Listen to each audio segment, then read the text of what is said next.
When I studied seriously, it seemed more like play than work.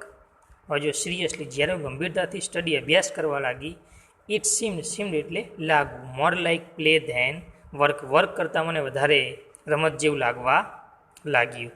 Van ever anything delight or interested me, જ્યારે મને કોઈ પણ વસ્તુ delighted આનંદિત અથવા તો ઇન્ટરેસ્ટ રસ એ પડવા લાગી, miss સુલેવાન would talk about that as if she were a little girl herself. જો લિટલ ગર્લ એટલે નાની છોકરીની જેમ, એઝ ઇફ એટલે ના જેમ. એટલે કે જ્યારે જ્યારે મને ડિલાઇટ આનંદ અથવા તો ઇન્ટરેસ્ટ પડવા લાગતો, ત્યારે મિસ સુલેવાન એ પોતાની જાતને એક નાની છોકરીની જેમ એ થઈ જતા હતા, નાની છોકરીની જેમ મને ભણાવવા લાગતા હતા.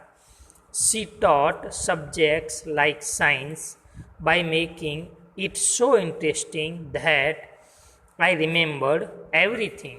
જો taught એ ટીચનું ભૂતકાળ છે, તો કે તે મને વિજ્ઞાન જેવા વિષય એવી રીતે ભણાવતા હતા, સો ઇન્ટરેસ્ટિંગ એટલા બધા રસપ્રદ રીતે ભણાવતા હતા કે મને દરેક વસ્તુ યાદ રહી જતી હતી. તે મને વિજ્ઞાન જેવા વિષય એટલા બધા રસથી ભણાવતા હતા કે મને રિમેમ્બર્ડ એવરીથિંગ દરેક વસ્તુ મને યાદ રહી જતી હતી. Finally my teacher began teaching me to read. Finally એટલે અંતે, બિગેન એટલે શરૂ કર્યું, ટીચિંગ એટલે શીખવવાનું, અને ટુ રીડ એટલે વાંચવાનું. હવે જો એને બોલતા આવડી ગયું, હવેના ટીચર એને વાંચવાનું એ શીખવાડવાનું શરૂ કરે છે, અને છેવટે મારા શિક્ષકે મને વાંચવાનું શીખવવાનું શરૂ કર્યું. I first read raised letters and later on read with braille. આગળ મેં તમને કહ્યું તેમ, બરાબર, ડાર્ક જે છે એ રેજ ઉપસેલા છે, અને વ્હાઇટ જે છે અનરેજ ઉપસેલા વગરના છે. એટલે પછી તો હું એ ઉપસેલા અક્ષરો વાંચતી, રેઝ લેટર એટલે અક્ષરો, ઉપસેલા અક્ષરો વાંચતી હતી. અને પછી વિથ બ્રેઇલ સ્ક્રિપ્ટ જે આવે અંધ લોકોની, એ બ્રેઇલ સ્ક્રિપ્ટ સાથે પણ હું વાંચવા લાગી. બંને રીતે એને વાંચતા આવડી ગયું. I learnt to write with both ordinary as well as braille typewriter. મેં તમને કહ્યું એમ, લર્ન તે બંને રીતે લખતા શીખી ગઈ, બોથ બંને રીતે, ઓર્ડિનરી સામાન્ય રીતે, એન્ડ બ્રેઇલ ટાઈપ રાઇટર અને જાતે પણ લખતા શીખી ગઈ. I was well on my પથ ટુ બિકમિંગ એ વેલ એજ્યુકેટેડ પર્સન. પથ એટલે રસ્તો, અને ટુ બીકેમ એટલે બનવું, એજ્યુકેટેડ પર્સન શિક્ષિત વ્યક્તિ, અને હું મારા રસ્તા પર એક સારી સુશિક્ષિત અથવા તો સારી શિક્ષિત વ્યક્તિ બની ગઈ. I was provided all the possible opportunities to develop my abilities. જો પ્રોવાઈડ એટલે પૂરી પાડવામાં આવી, પોસિબલ ઓપોર્ચ્યુનિટીઝ એટલે શક્ય એટલી તકો, ઓપોર્ચ્યુનિટી એટલે તક, ટુ ડેવલપ એટલે વિકાસ કરવા, માય એબિલિટી એટલે મારી ક્ષમતાઓનો, એટલે કે મારી ક્ષમતાનો વિકાસ કરવા મને શક્ય એટલી બધી જ તકો પૂરી પાડવામાં આવી. And I made the maximum use of them, અને મેં તેને વધારેમાં વધારે મેક્સિમમ એનો ઉપયોગ કર્યો. આઈ ડેવલપ ગ્રેટ કોન્ફિડન્સ, મારામાં આત્મવિશ્વાસનો ભરપૂર વિકાસ થયો. ડેવલપ એટલે ખૂબ જ વિકાસ થયો કોન્ફિડન્સ, આત્મવિશ્વાસનો. And I even visited the president Cleveland at the White House, અને મેં વ્હાઇટ હાઉસ ક્લેવલેન્ડની અંદર એ પ્રેસિડન્ટ મુખ્યપ્રધાનની એ મુલાકાત પણ મેં ત્યાં આગળ લીધી, વ્હાઇટ હાઉસ અમેરિકાની અંદર. In 1819 at the age of about 10 I move to the Perkins Institute. જો પર્કિન્સ ઇન્સ્ટિટ્યૂટ એ સંસ્થાનું નામ છે. અને પછી હું 1890માં એ 10 વર્ષની ઉંમરે પર્કિન્સ ઇન્સ્ટિટ્યૂટ્સમાં અભ્યાસ કરવા માટે ગઈ, પર્કિન્સ ઇન્સ્ટિટ્યૂટની અંદર. Here my teacher Ann Sullivan continue to teach me. અહીં પણ મારા ટીચર એન સુલેવાને મને શીખવવાનું ચાલુ જ રાખ્યું. આઈ could make friends with other blind children here. I could make એટલે બનાવવું, અધર બ્લાઇન્ડ ચિલ્ડ્રન બીજા અંધ બાળકોને, બરાબર, અને ફ્રેન્ડ એટલે મિત્રો, એટલે કે હું અહીં પણ બીજા અંધ બાળકોને મિત્ર બનાવી શકી, એટલે ત્યાં પણ એને મિત્રો બની ગયા હતા. I could make friends with other blind children here. My loneliness began to disappear, loneliness એટલે એકલતા, અને ટુ ડિસએપિયર એટલે અદૃશ્ય થઈ ગયું, અને મારી એકલતા જે હતી એ અદૃશ્ય થવાનું શરૂ થઈ ગયું, એટલે કે મને એકલાપણું લાગતું હતું નહીં. And my progress of learning improve quite well. Progress of learning એટલે શીખવાની પ્રગતિ, ઇમ્પ્રૂવ એટલે સુધારો થયો, અને ક્વાઇટ વેલ એકદમ સારો, અને મારી શીખવાની પ્રગતિમાં ખૂબ જ સુધારો થયો. જો ત્યાંની એકલતા દૂર થઈ ગઈ, અને શીખવાની જે પદ્ધતિ હતી પ્રગતિમાં ખૂબ જ સુધારો થયો. I learned Latin, German and arithmetic, અને હું ત્યાં લેટિન ભાષા, જર્મન ભાષા અને એરિથમેટિક ગણિતશાસ્ત્ર ત્યાં શીખી શકી. In 1896 I move on to the Cambridge school for young ladies in માસચ્યુસેટ્સ.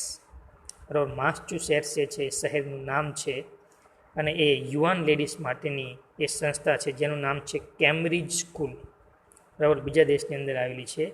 માસચ્યુસેટ્સ શહેરની અંદર યુવાન લેડીઝ માટેની કેમ્બ્રિજ સ્કૂલ જે છે ત્યાં આગળ હેલેન કેલર 1896માં અભ્યાસ માટે ગઈ. This was really A great achievement. તે ખરેખર એક મહાન સિદ્ધિ હતી. ગ્રેટ એચિવમેન્ટ એટલે સિદ્ધિ. For a lady like me, મારા માટે, મારા જેવી છોકરી માટે. કેવી? Who was blind, deaf and, કે જે અંધ અને બહેરી, and could barely produce sound for communication. Communication એટલે વાતચીત, બેરલી એટલે ભાગ્યે જ, પ્રોડ્યુસ એટલે બહાર નીકળવું, સાઉન્ડ એટલે અવાજ, કે જે મારા જેવી છોકરીઓ માટે ખરેખર મહાન સિદ્ધિ હતી, કે જે અંધ, બહેરી અને વાતચીત માટે ભાગ્યે જ કોઈ શબ્દ નીકળી શકે. બેરલી પ્રોડ્યુસ એટલે ભાગ્યે જ શબ્દ નીકળી શકે એવી છોકરીઓ માટે ખરેખર મહાન સિદ્ધિ હતી. I began writing poems and story, એટલે કે મેં હવે કવિતા અને વાર્તાઓ લખવાનું શરૂ કર્યું.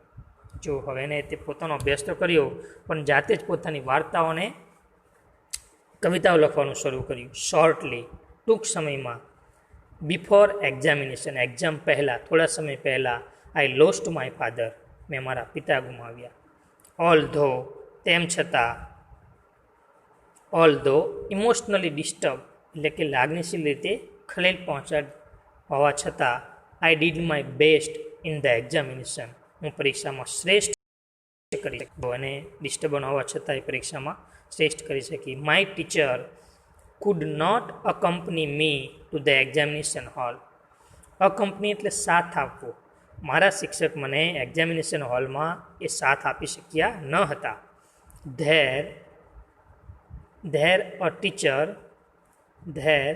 એ teacher spelled out A question in my hand, એટલે કે ત્યાં આગળ શિક્ષક મારી હથેળીમાં એ પ્રશ્નો બોલતા. And I type out the answer, અને હું જવાબ ટાઈપ કરતી હતી. When the result was declare, જ્યારે પરિણામ જાહેર થયું. I was so full of joy to hear that I had pass all the subject. To hear એટલે સાંભળીને, ફૂલ ઓફ જોય એટલે આનંદમાં આવી ગઈ, અને હું એ સાંભળીને આનંદમાં આવી ગઈ કે હું બધા જ વિષયમાં પાસ થઈ ગઈ હતી. એ સાંભળીને ખૂબ જ આનંદમાં આવી ગઈ હતી. I remember my first day at the Radcliffe college in 1900. મને 1900 સાલનો રેડક્લિફ કોલેજનો દિવસ હજુ પણ યાદ છે. ફર્સ્ટ ડે હજુ પણ યાદ છે. I knew there were challenges in my way. હું જાણતી હતી કે મારા રસ્તા ઉપર ઘણા બધા પડકારો છે.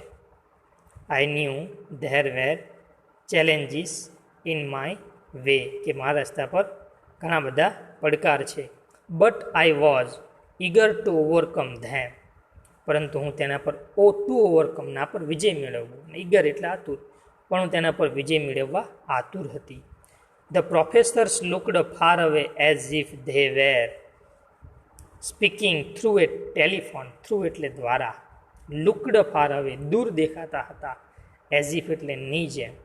બરાબર, એટલે કે પ્રોફેસરો ત્યાં ખૂબ જ દૂર લાગતા હતા, કે જેવી રીતે ટેલિફોનમાં વાત કરતા હતા એવું લાગતું હતું.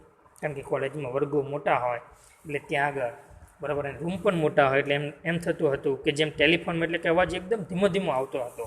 શિક્ષકોનો પ્રોફેસર કહેવાય, ત્યાં પ્રોફેસરનો અવાજ ધીમો આવતો હતો. The lectures were spell in to my palms as repeatedly as possible, એટલે કે ત્યાં વ્યાખ્યાનો મારે અથડીમાં શક્ય એટલા ઝડપથી એ ટાઈપ કરવામાં આવતા હતા. I would note down whatever I remember when I went back home. જો રિમેમ્બર એટલે યાદ, અને જ્યારે હું નોટ ડાઉન નોંધ કરી લેતી હતી, જ્યારે હું ઘરે પાછી આવતી હતી ત્યારે જે મને વસ્તુ યાદ હોય એની નોંધ કરી લેતી હતી.